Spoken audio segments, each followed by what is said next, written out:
Maya Bukrumzari dom ning biri Impact News ni ai Joyshree Usham Impact News ki Manung Hutna taram nokchari ngasi akhone puzari ba topic asi hozik chathari ba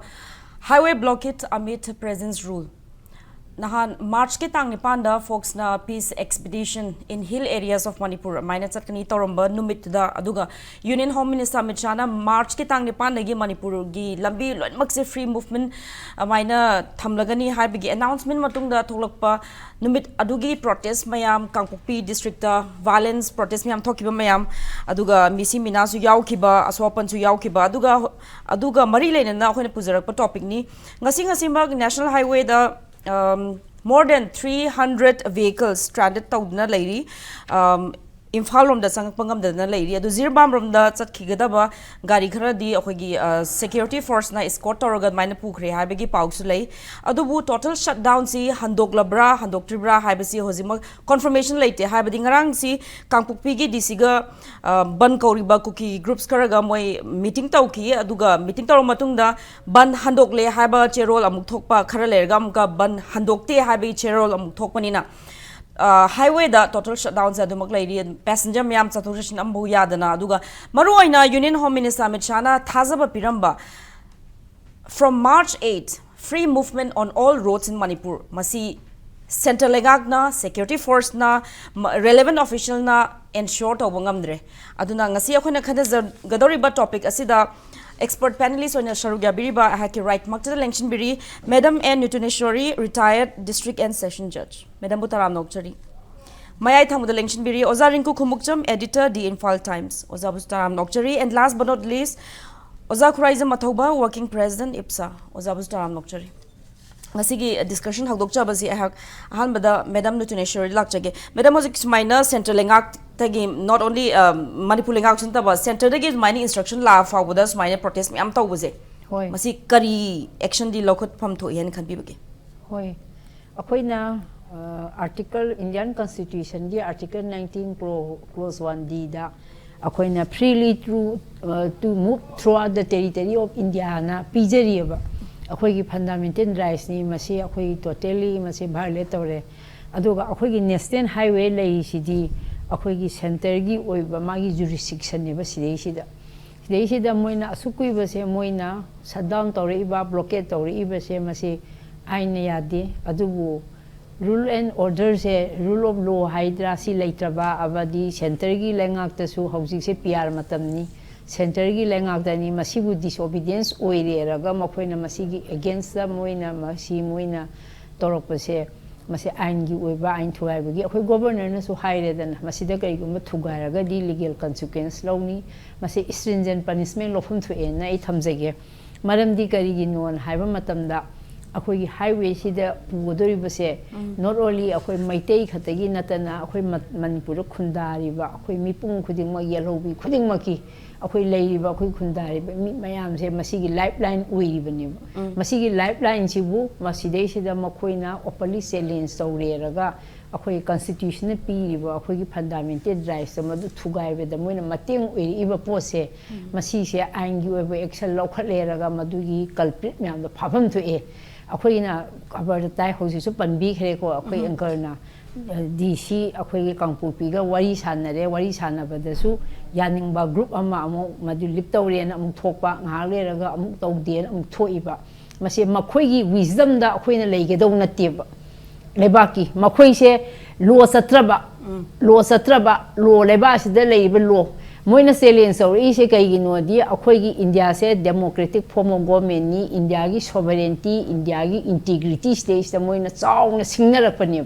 masigumba singnara iba posing ase makhoi bu wari sare raga makhoi da sum tofam thokra tum temmam thokra ba adagi madam moina protest athau matam da India gi flag paiba adagi janagana managa saktana maina tawbase masidi kamani yang payabage masi is it misuse of India's akhoi Indian national flag ki magi flag code ki mayam rei moi matham makha onna ba gumba thu tawba adi tawriba masigi se mase somoto ke su akhoi gi Manipur government na lokhot kera center government hauji PR leiba potni na mase center na direct somotu lawrega moi de excuse tongningai suai leitreba na mu independence day da moi na khulai mayam pairega flag mask amung satli adu da su moi se adu moi na tori khuding mak se moi se ignorance of law da moi se khangda ba amung sajana ba adu ga singi ba poli ba tori ba moi gi mastermind tori ba kholi ba adu na moi gi Masidesida mogi instigator, mogi conspirator, mogi leader uiba singa se logi matungin hana book tobam sange. Ado book tobam sange raga makoi se prosecute raga trial raga moi se conviction ga pi raga di a good lesson for future da su pagi masi tohaningi ado na akoi na law pun DC na wari sabada natana akoi am da wari sabi khudong saba pi raga su madudei du da akoi na government ma pali banina akoi center na su direct hauji moi makhada control akoi administration se tori banina ain gi oiba lamben si degi moi se escape to haning di haibu wafum thamjagi yam nungai je madam mathang ge wahanga si ha oza Rinku lakchige oza ngasi je every Tuesday and Friday if I am not wrong Mau market se dum hang bani ngasi ayuk je ngata ai jeng jang pi khar legen chat matam da Mau market se hangam dreba then I ham da wakhan da khanog da bai tare suddenly I realize oh highway blockade tori ko habise so here comes akoina essential items madam na habi bakum not only for Maite community but all the community lai Manipur gi fruit mayam ji da magda chana ba chinjang mayam pu salakli bani aduga akoina driver singa pau phangna bada truck kharadi moi di atopa state tegi lakpani na sumaina blockade lei he se khangdaba truckers mayam yauri moi purakpa tilo adagi essential item yam je khara kuina lei batar gadi alu ko mazil mak mang ki batari habagi moi gi site tegi wakat sulakli aduna khoigi crisis reisa present rule thamlaba matungda valley area de phagat pa khokat pa mayam tawre khoi protest ke ka pangna valley area da di udre but only in the hill areas cookie group na Chathava protest in the Tana Som the Udre. Aduna, in this situation, Ozade Kanging Base, when the other group is very hyper, some groups say like Adams minor labels in a pabra or what should both side do? Aquina, Masiki Handaki crisis is the Uboport Amakati. Hana Digi Hona, Kogi mission nama, young, Changsile have a cookie Joe, Hariba. Cookie have a potsmak, a radio program, the Nasibok, the cookie program, have a tarver. Tadiko, the Gui, dialect Kudimaki program yawe, all India radio program say. Adu the Bokta cookie program and it kind of yaw there. Aduna, Huziki cookie have a nomenclature, Sigi Makada, Tuan ba, Kogi Muini Hava, Muigi, Kanosi, Yamanava, close ethnicity, ties, labor, Kotpa Mayam, Sipulakanda, Makoyo, a cookie, Hana, Masagat, never one of a saying, see the Gina, say, Kunkunchari, Mamang, the Hona, Manga, Sagat, the Kiva Port, Amani, Kane. Tamna lakpasida makoina changsilakpa khongthang khudimakta with a trick in a very tricky way moina tandoi demand si hekta thoga akoidi shine na akoin leiramba ethnic community amana akoi right shine na tangna taba tamna akoi phamma chalaga hippa chalhanbagi phibum da sum la alaga makoina policy je tamna semaga aduga semakanda kaino da bokta akoi india government da nongoi kap taba kangu bokta ko Lalhubuni Harakanda, Makoi Bokta suspension of operation Hena. Amukta Sulan, so Hogdaba, the Makoi Kungang of Niana labor Kotama, Adusu, sophisticated weapon, Mayama Paishalakanda, Kogi border Nakpan Pusalakana labor Singsina, Tamna penetrate of Silakanda Manipuri, shows the operator Kanda, Yana Trikili, Kogi suspension of operation, sign Tonagi Matamdo, and a Trikili Hijabagi Maramzikarigino, sign Tonagi Matamduda, Kogi 2008 key. August 8 or Maniko. Aduda Tonaki Matamduda, Aduda Yawa agreement, preamble Masad, the Yawa port of a day. Makoina, Manipur, kind and about Hiramatada, can say, Aduga from the Pukalo Haba, Kano Mayorin, close a Mayorin.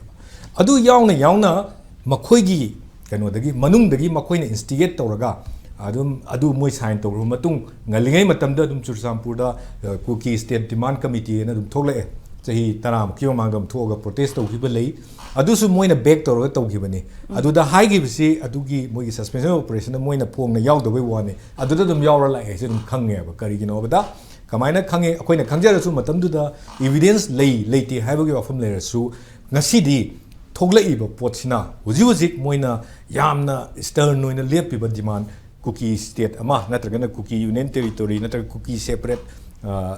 keno administration ka hari bo from se moina mangjari ba homeland dugi sagal ko pot to hujikti phangani have pot sida tholok ko pot am khak ne masi puno mak se aina hanjan jo haija leba hujik se akoina khalam gani ba tawrisi mo pamani nataga community amani na khalam gani ba no community amagi pot na te ba mase sigi thoglai ba pot mayam thol lei ba pot sigi pot sing se kanana instigate tawrga kamaina tholak ke matamda Hujik suspension of operation the lady ba UPF madi KNO gi kangu singsina makhoina ki halakana masigi potsi makhoigi oiba frontal tongkhaina sema kana masi potsi illaga frontal singdugi opposition the leiba singduna nongoi singdo la ki halakanda moigi matung ilhalakanda hujik chi mo poina chattawa yadabadagi tangai fadana compelling situation makakta praja mayam se thokanda tawdaba yadaba mo ta tholakpani ase koina khange ba aduna motive sama yaure intention clear ore Manipur si gaina ba moina pa na sem na basi hojik tan jare na moina mut torok pasida makhoi gi khulai gi hojiki su gi elements na kalalak pani abisima koina phajana khanga po ne ba adu on the other hand akoi gi valley community da akoi valley da leriba community sing da majority meitei harasi sidai sida akoi lan pam basi yaude asawbadagi sawkhibadagi tawdaba yadaba thaba khara dagi makhoina khulai paiba khotpa tawruba loinamak thajaba amal akanda kamai tawge haibu tamda khoi gi se akhoi keno tawrani keno peaceful atmosphere ma create tawrani haibagi wakhalon ama lak mutamda even yamna khoi gi saugan graba dagi haibada akhoi lebak ngak pane hena maru oi kaina khanba arambai tengol gi kangu bawta thola kana khulai surrender tawra even eba peaceful environment di valley area de create tawra na yam phajana create tawba se pami adagi akhoina masidai sida akhoi gi governor na keno ma chief secretary na order ama thokan da thong hang keno lambi free movement lehelani according to the directives of the Home Ministry dergi makhala tang ni pan phang gi free movement lehelani kai sida yam haraw pot ama khak la kanda akhoi gi keno sida tawweba ko aduga numituda yamna koina ngakpa pot am khakna free movement ji leibasida hoi security concern da even in normal time security gi di magi security gi keno oitaraga di go keno na government gi authorities sing da permission pi khotpa release at khotpa gi di adai da di adum security concern ngani pi da adu movement of vehicle si yana ba na security concern through tight security arrangement da chatli ne adu dai da tawraiba hingsagi thodok thokpa thoiba aduga somdana akhoi keno singdu akhoi sida su chapmana ba mo amani ko chatkena tawrido chatkena tawuda akhoi state police na Imphal West ki police team na without much assistance from the central force moina thinge irrespective of caste community loinamak tawrakanda maitai gaidok loin kaukthokre Manipuri habagi concept sida police singdu thoga thinge ba for their security aduga mayam du su hostile oide sali sing du so aduna magi hoi ngaktangi sauning ba aduna oraga adugi pot the peaceful atmosphere do maintain tawna na songi police na padana hone kangkokpi da thogi ba thodok da kangkokpi police ki civilian police kayam uge ba khoina madugi keno do tawna hona ba da aduna kangkokpi police le ri personal sing she sim amaru ina kuki jo community da lei bani hena khale moi bhokta moi da social gi demand to sela kan da ke le ba se masi chi da le ba SP na thokpa moi gi keno am ka order am ka yarom ne ba police office personnel sing da khoi demand to riba sing do adu aingon da complaint to aingon da ina ka la ga wari sana se haira bane ba khoi pai sing na police personnel da sel gi demand to khala bane to we have see sti aina haiba na ti ko SP masana hairim ni ko order thoini aduga adu oiraga di hairiba police personnel moi da leirib sing do kayamu yama intimidation da thabak torom bani adu so khoi mu khanje ba ko aduga so why government na kaido bai da bakta moi more personnel thazalaga more empower tawdrim na adu yamna solaba security personnel that is the very unfortunate part you know the 8 days still the government of Manipur got 8 days layeba ko edi keno neba March 1 the worries have neba ko March 8 the keno tawdoineba open tawdoineba adudi within this 8 days the security gi oiba khoi gi intelligence input mayam ama chatpa yagadra yaroidra aduga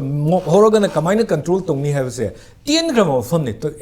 around 25 kilometers kumbagi paringorongani asigi mafam sida security sid leirisi over 1 lakh sina leirabani almost central force ka koi state ka pullagadi asigi lambi matek sida soidana crisis kai gino crime thokani sugumba kan uproar ma leigani haisidi kai na thoke da once koi gi hojiki pre movement gi directive se pirak pa matam dagidi kuki jo community gi CL so na hairiba frontal body shoe gi frontal body sing che sina mathang masi ko yawanga mo yawanga mo ko rang hogani che mathang moi press statement kaya amada thokla abane ba press statement am dugi study tawrakana masi gi irang leibe haina why not kaidobugi intelligence input me am tawraga thokda famsing do hanana kaidobugi moine cordon search tawdribano 144 budi jari ramgani jari ragadi aduga tholakta na mi thoktana ba kano me am security and me am ka sindana khotana tawbangam diro karigino even from the akogi keno da akogi where akogi social media site ta ubada ko moigi kadar nongoi paiba kadar sing do nongoi budi paidana thokla kanda akogi keno da army ga the Assam rifle ga khana badu urib dunga ba koi adu uba haise aina haibana te masi akogi Facebook ta dum yawraga leiro pot am khakne madu da yawriba mi do akoi madu aina magna haraga di forensic ki kai haine adu masi general acceptance ni me amna yana ba pot am khakne ba adu regadi government ki side ta lapses amadi leibra isma yam kana akoi da khale lapses leiri sina kari gino moina thoinki masi free movement keno tawrise mamingi oina kaktang tawraga tongnana ba hekta to mamingi oina tongnaba tawbudu bokta kairimne natro do aduna masigi potsida moina akogi yamkanna akogi manipuri irang se sumle helaga mogi potsina kankhalan gadoribra natragadi they should be very serious about suspension of operation ki kadar sengja sigi matang yam serious obum to e si oidabudugi maramna ne aina haijarise moida akogi keno sida akogi hujik lariba crisis sida moigi keno se kya kana serious oidabra serious oiribana ngasagi part of the moigi making of the separate administration som da chatlabra kai sida kitang jingnaba ma phaurai se ozarin ko aduga yamna ngak pa phawna Manipur da khoi security central security force mayam more than 60,000 layer aduna hojiki khoi kampokpi gi area da nahan violence roi baje kamfazol degi modbung si area is the security personnel khara mangjong na thajan matam da admaina to bungam ga no du mangjong na thajal leba nungdang dagi leba aina hajarina ai de sida makoina free movement lehen ge hai taragadi ai de sigi monungda kano security measures lokhat na kadai da kari to wi ai kana kari phaunari ade kana na press note thoi karamba organization na masi thingna bo honara kani ai basa khangabani na hanana already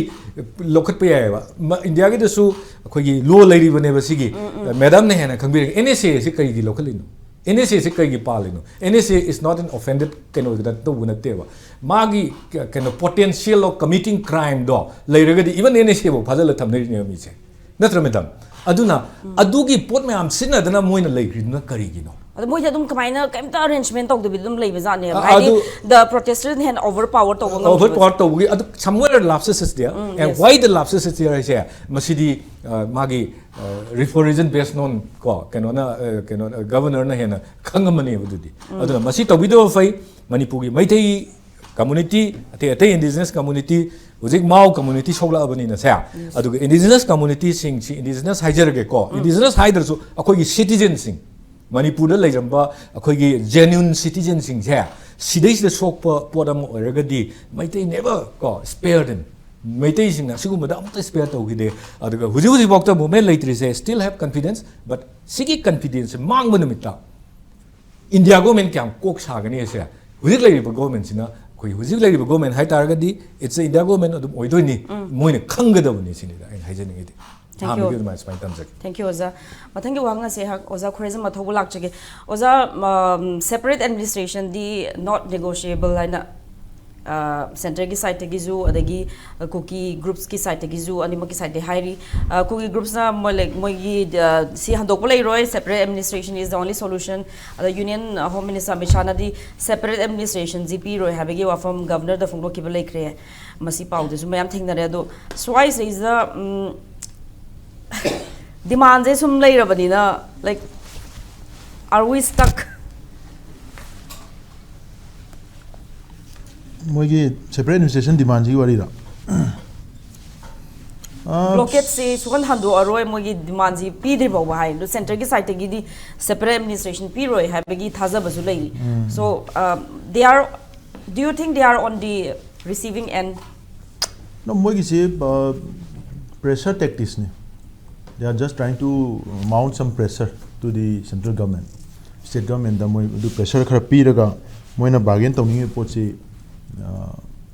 negotiating table lam da pusalak pa ngamgadra na hona bane. Adubu madu oithokpagi chang sam nemi. Mamdi kaigino hai kanda masi Home Minister Misana ngarang nan hai basigi wasi khangnatana several times marwena akogi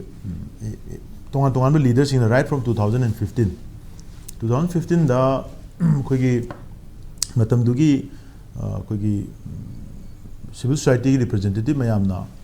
akogi Prime Minister Modi ga unakiba malai aduda Prime Minister Masana mayamda masana haikiba as a Prime Minister high is a Prime Minister amana haibani Manipur ki territorial integrity is da makalamatagi compromise to thabak tawroi habisi haibu lay ko adu makha tarakpada dum tongan ba tangkak singda separate administration si piroi habagi or any form of separate administration hai tare si piroi habagi wafam didum phongde adu miyam na madu high grade and hairaga irai lai thongna lebisu yadaba mamdi ke larger interest of the country yenga kanda Manipur ki do khara mong khara adjust toroga khara khai silasu no hai ko su adi political decision ne sidi matam dugi leadership dugi magi mon de laiba kogi inputs me amon laiba suggestions me am ideas me am dugi policy me am dugi mo determine to bunina handaki Manipur da thoiba irang sidi kogi Myanmar da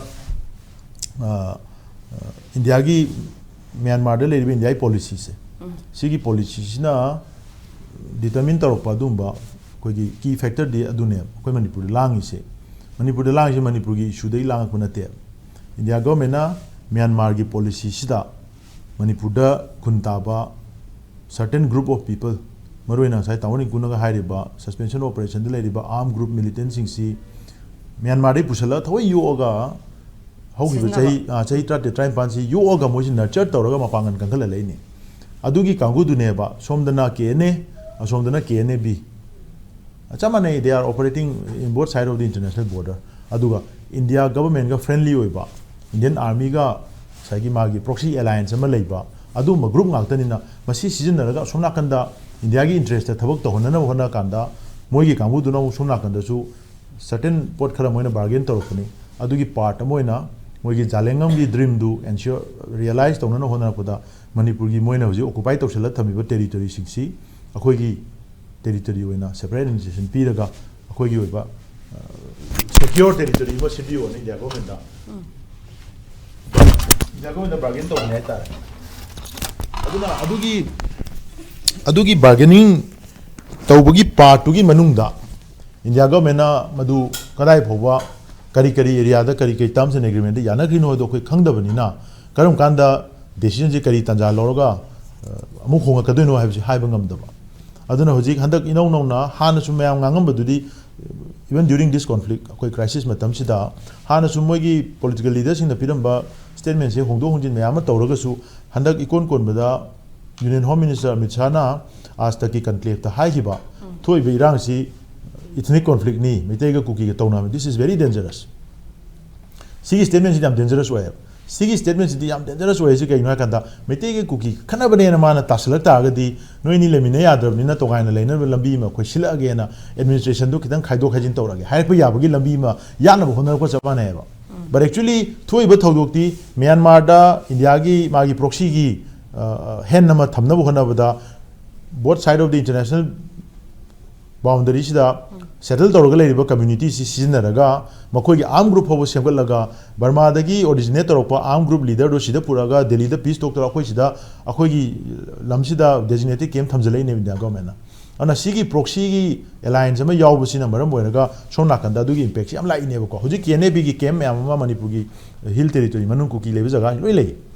kene bi se kene bi sine sona kan changaga lan kapi ba loina ma ethnic mogi armed organization hariba si group te yawarga hunta gi mayok lan kapi se kene bi si yawine adu kangu du som de India ma sanctuary law thamine ko aduna sigi pochi leibani na ngana na du senapati da anang Assam Rifles ga UPF su group ne na haiba kangu pha dana noi sida kai proxy sida nu ahing da kamai chami nei no kholi no tawna mi they are supposed to stay in their camp ado kem ta leibu du sena ga do ba Indian army du moi pura pun pun escort pi da chami na le ma di they are operating together aduna sigi pochi yam na khai seng ba ponina thoi ba irang si akhoi gi khutta leite irang ji lotion bam di lotion da ba akhoi gi khutta leite thoi si irang ji lotion India government gi khutta na hoji highway da tori se si chu adum khat tahon ma man pura dum yauri completely si India government ngam da bri na sai su na na ju haire ko India government ngam da bri khalu no India government gi magi military tactics ta ilai ba 27 kilometers ki stretch khatane yes Kangla tombi dagina nangi ti kulen bogi maraki stretch ki khatani sigi stretch des da 100 meter ki buffer no man kenoma protester me amdu changba yaroi da nang CRPF lai me amdu hapet line am lenga marak to da ROP toroga thoma da ka chang ya pote ai changbu da stringent action should at side or phaba punba or any form of military crackdown toro re ngarang nahan gi thodok tu da Casper gari bulletproof to the Nomai capsule iba bullet hole akanda nongalaga moina massive combing operation tawdri ke no kai gino tawdri se aduga responsible weriba law violate tawriba group singdu responsibility fix tawdri ke no home minister na law thopodadi free movement gi mayok ta lakwa mi kudimak necessary legal action law ni na ma hai ni ne bako adu ta gadi moina legal kano to illegal oiba thabak tawri se ke no number 1 da to koi madam thambiri du maina fundamental rights ma moina already violate tawre number 1 number 2 da home minister of the country na peace restore tawna na mana call ma seme free movement me am the pibam thoi ma si me am gi tong tong ne adu opposed to opposite that's also against the law leba ki home minister na haiba potu gi mayokta decision lorokpa or madu protest loroga irang thoga gari mai tharaga police tan nomai kapsalakpa nung thajalakpa police personnel kun manga kunthra maya da kun tare kun nipan injured toroga ani in seriously injured torisha they are completely violating the law of the land adui mathakta mana hagi wadu action on thok trike gino responsible orba kotu gi leadership phadri ke gino madu da tholaga phong na sai hariba melvin ga hariba nomai pairga AK47 rifle chime video khoi da le mana ni tholaga BSF ki personnel singdu da wangangi do adu mi singdu tap pharaga responsibility to fix to udong na tro adu tawdrisina takpadi India government is somewhere masi sum moina prolong toroga they are trying to fish from the troubled water na sarang hala thamaga adum moi sport se sanabam yauri adu moina lawriba initiative je hojik laiba fallout si yeng matam dadi India government je chumnagi parliament session ngarang de hobuse masida question choi lakhine ba adu matum da khumba yana just adugi protection ko sembane lawa hoji hangani dra kari tore kamai da akoi free movement gi thaba hore home minister na decision law re hairani mai ba ko ta that's another thing but government gi wenadi initiative law re hairani hojiti adai de koi drug ki mayuk da tawkhra illegal immigration gi the border gi do ko chi haire mana security review meeting da thamgri wafam sing se masi Manipur da sincerely irang solution na bagi thamba malak tre parliament da pakum pi na bagi pakum sem na bagi protection khak se to male do ozana hozik mayam haibi ki mayam je magi hidden agenda yaw mat ba sikum mayam je opposition ge side gi parliament da discussion tawra kan masi highlight they should raise putho gadam ne adu putho bi gadam ne putho ga haidi issue se dissect to bi gadam ne ba issue se dissect to bagi chang se wale issue se dissect to bi mota issue se criticize to raga criticize win to ba criticize to biru no adu chogu criticize to bi mota dissect to se dissect to raga genuine watching sigi way out on piece adu way out to people do ne darkar le se way out p dana sum criticize to raga di it only koi gi irang du da thawaizen ba asa ko mai da thawaizen boin thoe adu na taba muthan na hona borom do na onjan ninge ba idi aduna parliament da sigi issue sing se kamaina tawino kari gi fail hoino security lapse sigi highway clear tawna na bagi security in charge to tawni ko action logadam ni ne disciplinary action logadam ne sindang na si control tongam de are you so weak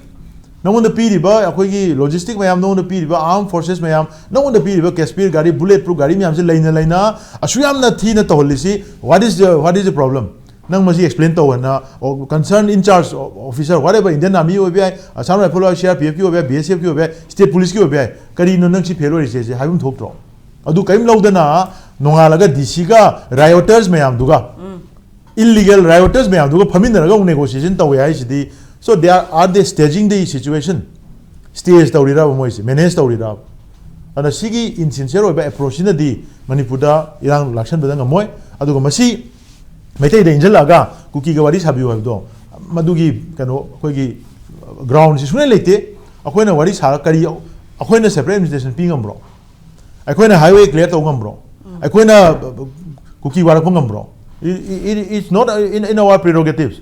akoigi akoida madugi legal jurisdiction lete state na to godong atani aduna Indian state na hojikti state government lete state government tai na yaroi jiri bangi thodok thoka de solicitor general na court ta kai haira Jiriba Maji Manipur state ki Manung dani and law and order subject is completely under the jurisdiction of the state. And the state na togodam ni akoy na kaim tong ninga lete khumdok rai. Ngasi dia du khumya ro. Highway da ngarang nahan thoi pochi despite the call for peace and free movement by the Union Home Minister adui ma tawra bhawda adui gi against the openly tholaga responsible leader me mamai putho tholaga violent protest tawraba security forces injured me ama tawraba serious oi be yaraba property state ki property me ama akai to tholaba damage toroba si phawda India government madugi chanaba legal action law dragadi should be relied to the Indian state further habasi acho wang ma nomu nomu gi sum hengalakani thamjai